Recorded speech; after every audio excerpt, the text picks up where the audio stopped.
Sushant case में drugs connection की जांच कर रहे एनसीबी के सामने आज रिया चक्रवर्ती पेश होगी। खबर है कि ड्रग्स मामले में जांच कर रहे एनसीबी को पता चला है कि रिया के कहने पर सुशांत के फ्लैट में ड्रग्स पहुंचाई जाती थी। सीबीआई ने सुशांत की मानसिक हालत पर उनकी बहन मीतू से डीआरडीओ गेस्ट हाउस में पूछताछ की। एनसीबी शौविक, रिया और दीपेश के साथ बिठाकर ड्रग्स मामले में पूछताछ कर सकती है। मॉस्को में चीन के रक्षा मंत्री के साथ हुई बैठक में राजनाथ सिंह ने चीन पर समझौतों के उल्लंघन का आरोप लगाया। देश भर में पिछले 24 घंटे में कोरोना के रिकॉर्ड 90,000 से ज्यादा नए मरीज सामने आए। एनसीबी रिया की पूछताछ के दौरान वीडियो रिकॉर्डिंग भी कर सकता है। भारत और चीन में चल रहे तनाव के बीच राजनाथ सिंह एससीएसओ की बैठक के बाद मॉस्को के तेहरान पहुंचे। जम्मू कश्मीर के नौगाम सेक्टर में पाकिस्तान ने गोलाबारी की, जिसमें भारतीय सेना का एक जवान शहीद हो गया। कोरोना मामले में भारत ब्राजील को पीछे छोड़ते हुए दूसरे स्थान पर पहुंच गया। यहां अब तक 40 लाख से ज्यादा केस सामने आ चुके हैं। वित्त मंत्रालय ने एक नोटिफिकेशन जारी करते हुए नई भर्ती पर रोक लगाने की खबर का खंडन किया। लोकसभा सत्र के दौरान लिखित तौर पर रोजाना 160 सवालों का सरकार जवाब देगी। कोरोना की वजह से इस बार प्रश्नकाल नहीं होगा। संसद सत्र से पहले उसके अधिकारियों और कर्मचारियों के कोरोना टेस्ट कल हो गए, जबकि सभी सांसदों के टेस्ट सत्र शुरू होने से 72 घंटे पहले किए जाएंगे। 14 सितंबर से होने वाले संसद के मानसून सत्र के लिए कुछ दिशा निर्देश जारी कर दिए गए, जिसके तहत सांसदों से बेवजह संसद परिसर में खड़े न होने की अपील की गई। बिहार चुनाव के साथ एक लोकसभा और देश के अलग अलग राज्यों की 64 विधानसभा सीटों पर भी उपचुनाव होंगे, जिनकी तारीखों का चुनाव आयोग जल्द ऐलान कर सकता है। भारत और रूस की नौसेना ने बंगाल की खाड़ी में अभ्यास किया। ड्रग्स केस में गिरफ्तार किए गए सुशांत के स्टाफ दीपेश सावंत की आज कोर्ट में पेशी होगी। ड्रग्स मामले में 9 सितंबर तक रिमांड पर भेजे गए रिया के भाई शौविक और सैमुअल मिरांडा।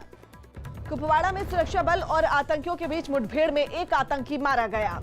महाराष्ट्र में कोरोना के एक दिन में सबसे ज्यादा 20,489 मामले सामने आए, जबकि पिछले 24 घंटे में 312 लोगों की मौत हुई। दिल्ली में एक दिन में 3,460 लोग कोरोना की चपेट में आ गए। केजरीवाल सरकार आज से डेंगू के खिलाफ दिल्ली में 10 हफ्ते 10 बजे 10 मिनट अभियान शुरू करेगी। किसानों को सोलर प्लांट लगाने में आसानी से लोन मिल सके, इसके लिए आरबीआई ने नियमों में बदलाव किए। इलाहाबाद हाईकोर्ट कन्हैया कुमार की नागरिकता छीनने की मांग वाली जनहित याचिका को सुनवाई के बाद खारिज कर दिया। नीतीश सरकार ने बाढ़ से हुए नुकसान के लिए केंद्र से 3,328 करोड़ की मदद मांगी। मध्य प्रदेश में होने वाले उपचुनाव की तैयारियों पर सीएम शिवराज की मंत्रियों के साथ बैठक हुई। आज से बाहरी राज्यों के 500 श्रद्धालु रोजाना माता वैष्णो देवी के दर्शन कर सकेंगे।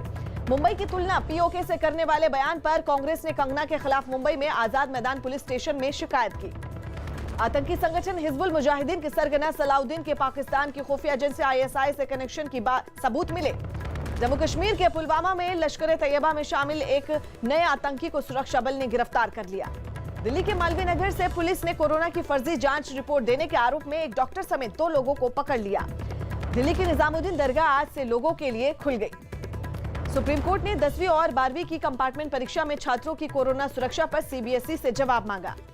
यूपी में बीजेपी 17 सितंबर को प्रधानमंत्री मोदी के जन्मदिन पर 14 से 20 तारीख तक सेवा सप्ताह मनाएगी। रेलवे दशहरे, दिवाली और छठ पूजा पर 120 स्पेशल ट्रेनें चला सकता है। इलाहाबाद हाई कोर्ट ने वकीलों को भी कोर्ट परिसर में मास्क पहनने की सलाह दी। रेलवे ने जानकारी दी कि 12 सितंबर से देश के अलग अलग हिस्सों में 80 नई स्पेशल ट्रेनें शुरू की जाएंगी। खबर है कि जापान ने चीन को छोड़कर भारत आने वाली कंपनियों को सब्सिडी देने का फैसला किया। बिहार के मुंगेर में 3 दिन तक चले ऑपरेशन के बाद पुलिस ने 10 नक्सलियों को गिरफ्तार कर लिया। बिहार के पूर्णिया में बदमाशों ने घर में घुसकर 2 लोगों की गोली मारकर हत्या कर दी। उत्तर प्रदेश के मुरादाबाद में अवैध निर्माण पर प्रशासन ने कार्रवाई करते हुए मकान को ढहा दिया। उत्तर प्रदेश के सहारनपुर में कूड़ा डालने के मुद्दे पर 2 पक्षों के बीच मारपीट हो गई। उत्तर प्रदेश के बलिया में भारी बारिश और गंगा नदी में आई बाढ़ से 2 इलाकों के जोड़ने वाला एक पुल टूट गया। राजस्थान के दौसा में जांच के लिए पहुंचे बिजली विभाग के कर्मचारियों पर लोगों ने हमला कर दिया। बिहार बीजेपी ने जस्टिस फॉर सुशांत सिंह राजपूत और ना भूले हैं और ना भूलने देंगे का पोस्टर छपवाया। दिल्ली के पास गुरुग्राम में हुई बारिश के बाद कई सड़कों पर पानी भर गया, जिससे लोगों को काफी परेशानी हुई। दिल्ली बीजेपी ने केजरीवाल सरकार को कोरोना से निपटने में नाकाम बताया। दिल्ली में हुई बारिश के बाद कई इलाकों में लोगों के जलभराव से जूझना पड़ा। मध्य प्रदेश के जबलपुर में चट्टानों को तोड़ने के लिए किए गए धमाके में डूडी रेलवे स्टेशन को काफी नुकसान हुआ।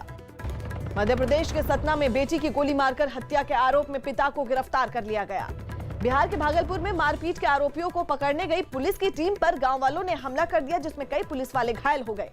बिहार के मुंगेर में रेलवे ने निजीकरण और रोजगार के मुद्दे पर लोगों ने सड़क जाम कर प्रदर्शन किया। राजस्थान के चूरू में भारी बारिश के बाद कई इलाकों में पानी भर गया। यूपी के हरदोई में सड़क हादसे में आईटीबीपी के एक जवान की मौत हो गई, जबकि 4 जवान घायल हो गए। यूपी के बलरामपुर में धोखाधड़ी के मामले में समाजवादी पार्टी के पूर्व विधायक आरिफ अनवर हाशमी को पुलिस ने गिरफ्तार कर लिया। अयोध्या में राम जन्मभूमि मंदिर का नक्शा पास होने के बाद मंदिर बनाने के काम में तेजी आ गई। यूपी सरकार ने बाढ़ से तबाह हुई फसलों का 15 सितंबर तक सर्वे करने का निर्देश दिया। नाव के जरिए श्रीलंका से तमिलनाडु में अवैध तरीके से घुसे लोगों को पकड़ लिया गया। उत्तराखंड के चमोली में एक पहाड़ का हिस्सा टूटने से बद्रीनाथ जाने वाला हाईवे बंद हो गया। पश्चिम बंगाल में पिछले 24 घंटे में 3042 लोग कोरोना की वजह से बीमार पड़े। वहीं इस बीमारी से एक दिन में 58 मरीजों की जान चली गई। राजस्थान के सूरतगढ़ में शॉर्ट सर्किट की वजह से लगी आग में एक साड़ी की दुकान जलकर राख हो गई। छत्तीसगढ़ के कोरबा में 25 हाथियों के दल ने रिहायशी इलाके में घुस जाने से हड़कंप मच गया। केंद्र सरकार से मंजूरी मिलने के बाद हैदराबाद में भी 7 सितंबर से मेट्रो चलाने की तैयारियां तेज कर दी गई। उत्तराखंड की कैबिनेट बैठक में हरिद्वार के माया देवी मंदिर को उत्तर भारत का सबसे ऊंचा मंदिर बनाने का फैसला लिया गया। उत्तराखंड सरकार ने पर्यटकों को बढ़ावा देने के लिए कूपन योजना को मंजूरी दी, जिसके तहत ऑनलाइन बुकिंग करने पर 1000 तक की छूट मिलेगी। कांग्रेस नेता और पूर्व केंद्रीय मंत्री निनोंग गैरिंग ने दावा किया कि चीनी सेना ने एलएसी पार कर अरुणाचल प्रदेश के 5 लोगों को अगवा किया। दक्षिण अमेरिकी देश चिली के सैंटियागो में संविधान बदलने की मांग पर प्रदर्शन कर रहे लोगों की पुलिस से झड़प हो गई। श्रीलंका के पास समंदर में तेल से लदे एक जहाज पर लगी आग पर काबू पा लिया गया। बलूचिस्तान में जानी मानी समाज सेवी और महिला पत्रकार शाहीन की गोली मारकर हत्या कर दी गई। बेलारूस की राजधानी मिन्स्क में राष्ट्रपति के इस्तीफे की मांग पर महिलाएं और छात्र सड़क पर उतरे। उत्तर कोरिया मिलिट्री परेड में लंबी दूरी की मिसाइल पेश करने की तैयारी में है। यह मिसाइल अमेरिका तक हमला कर सकती है। बांग्लादेश के नारायणगंज में एक मस्जिद में हुए धमाके में अब तक 16 लोगों की जान जा चुकी है। क्रोएशिया की राजधानी ज़ेग्रेब में कोरोना नियमों की सख्ती के खिलाफ सैकड़ों लोगों ने प्रदर्शन किया।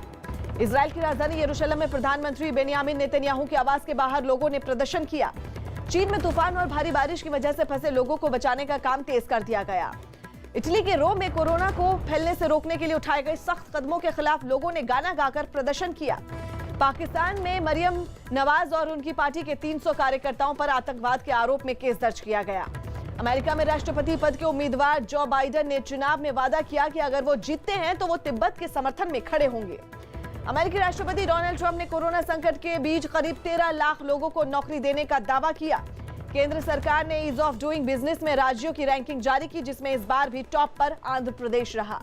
वित्त मंत्रालय ने सभी मंत्रालयों को गैर जरूरी खर्च को कम करने के निर्देश दिए। भारतीय रेलवे ने दावा किया कि जल्द ही खाली पड़े 1,40,000 पदों पर नियुक्ति की प्रक्रिया शुरू की जाएगी। केंद्रीय मंत्री प्रकाश जावड़ेकर के मुताबिक मंदी से जूझ रहे ऑटो सेक्टर के लिए सरकार जल्द ही राहत पैकेज का ऐलान करेगी। पिछले वित्त वर्ष में पेटीएम के घाटे में करीब 40% की कमी आई और उसकी आय बढ़कर 3,629 करोड़ रुपए हो गई। मैनचेस्टर में खेले जा रहे T20 सीरीज के पहले मैच में मेजबान इंग्लैंड ने ऑस्ट्रेलिया को 2 रनों से हरा दिया। झारखंड प्रीमियर लीग में 15 सितंबर से शुरू होगी। 17 सितंबर के इस लीग में 33 मैच खेले जाएंगे। हार्दिक पांड्या का गाना गाने और डांस करने का एक वीडियो सोशल मीडिया पर वायरल हो गया। संजय मांजरेकर की अपील के बावजूद उन्हें आईपीएल के कमेंट्री पैनल में जगह नहीं दी गई। गौतम गंभीर ने अपनी बेटी के साथ मस्ती का एक वीडियो सोशल मीडिया पर शेयर किया। सोनू सूद ने बैट खरीदने के लिए पैसे देकर एक दिव्यांग क्रिकेटर की मदद की। पाकिस्तान में घरेलू क्रिकेट मुकाबले इस महीने के आखिर में शुरू हो जाएंगे। भोजपुरी फिल्मों की अभिनेत्री आम्रपाली दुबे को बिग बॉस 14 का ऑफर मिला। सांस लेने में परेशानी के बाद अस्पताल में भर्ती प्रोड्यूसर और डायरेक्टर जॉनी बख्शी का निधन हो गया। मुंबई में आमिर खान और करीना कपूर लाल सिंह चड्ढा की शूटिंग शुरू करेंगे। टाइगर श्रॉफ ने सोशल मीडिया पर डांस का एक वीडियो शेयर किया। शिवसेना पर हमलावर कंगना रनौत ने 9 सितंबर को मुंबई लौटने की जानकारी दी। यामी गौतम की डिजिटल फिल्म अ थर्सडे का ऐलान कर दिया गया, जिसमें यामी एक टीचर की भूमिका में नजर आएंगी। नवाजुद्दीन सिद्दीकी निर्देशक सुधीर मिश्रा की फिल्म सीरियस मैन में काम करते हुए नजर आएंगे। भूमिका पांडेकर और कोंकणा सेन शर्मा की फिल्म डॉली किट्टी और वो चमकते सितारे का ट्रेलर जारी कर दिया गया। हॉलीवुड अभिनेता रॉबर्ट पैटिंसन ने कोरोना पॉजिटिव पाए गए, जिसके बाद ब्रिटेन में द बैटमैन सीरीज की अगली फिल्म की शूटिंग रोक दी गई।